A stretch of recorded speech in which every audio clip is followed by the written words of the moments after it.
Hello, good day. My name is Glenn Villarreal, Watcher de Bularmin, Cagayan City, Philippines. Today, I will show you how to break down half pork carcass. But first, I will show you how to sharpen my knife using my honing steel.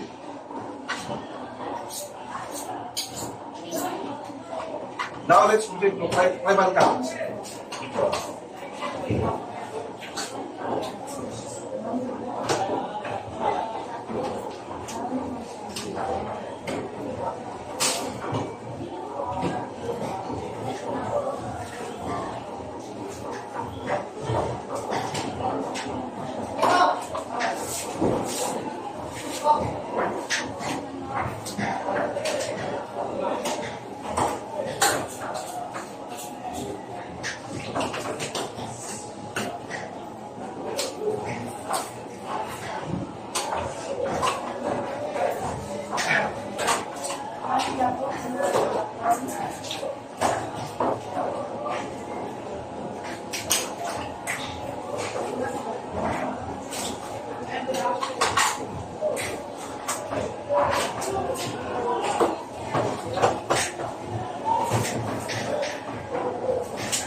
These are the different parts of half pork carcass.